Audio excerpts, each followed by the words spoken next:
Oda has finally revealed a weakness in Imu's power, but that might be the most dangerous sign yet. In the latest developments of One Piece, Imu's terrifying ability, Domi Reversi, appears to have a critical weakness.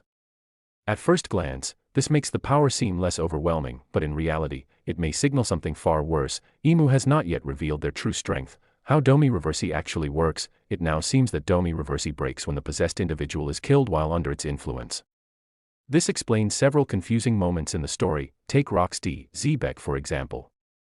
During the God Valley incident, when Gold D. Roger and Monkey D. Garp defeated him, Rox mentioned that they had broken the curse. This strongly suggests that Rox was killed, or at least fatally defeated, while in his Domi Reversi state.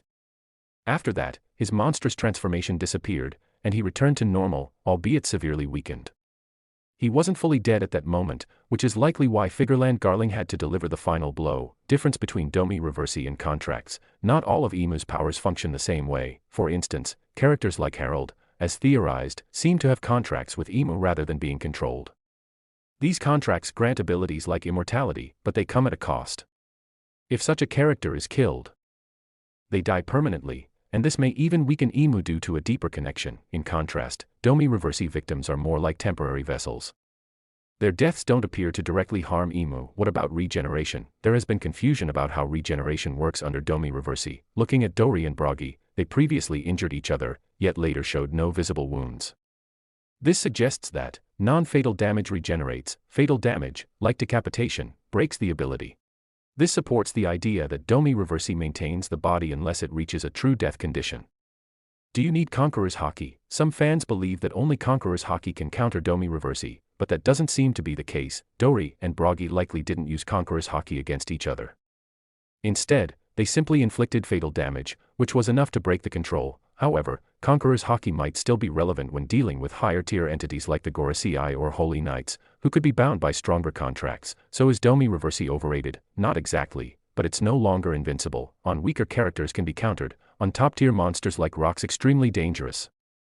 Still, if this was Imu's strongest ability, the story wouldn't feel this calm.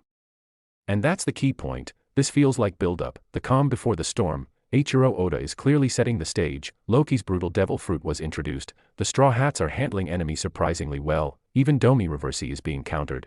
This is classic storytelling. Lower the threat temporarily before revealing something far more terrifying.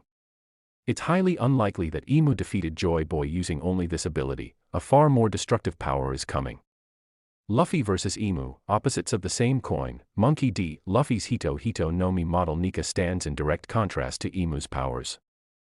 Imu control, darkness, suppression. Luffy freedom, light, liberation. Luffy creates from imagination, like goggles or weapons, while Imu summons from the abyss. This parallel suggests that when Imu reveals their true ability, Luffy will evolve again, possibly gaining a more destructive sun-based power, not just a playful one. His new move, Dawn Thor Rifle, already hints at Dawn the New Era, Thor Elbaf, Lightning, and Giants.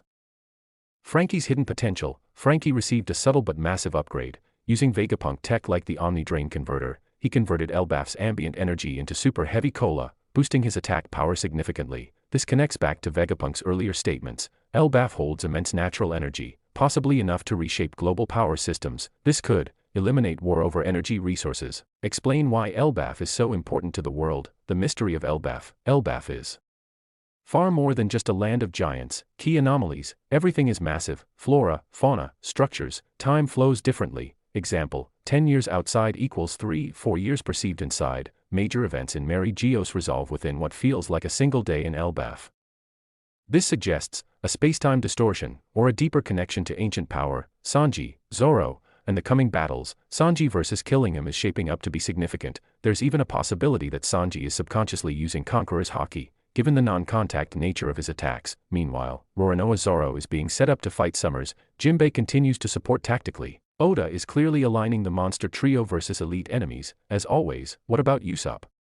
Usopp has been surprisingly underwhelming so far. However, Elbaf alcohol boosts his confidence. This may hint at a future awakening moment. Still, compared to others, Frankie power-up. Brook key interactions. Robin lore relevance. Usopp feels like he's being saved for a late heroic moment, or possibly being intentionally sidelined for a bigger payoff.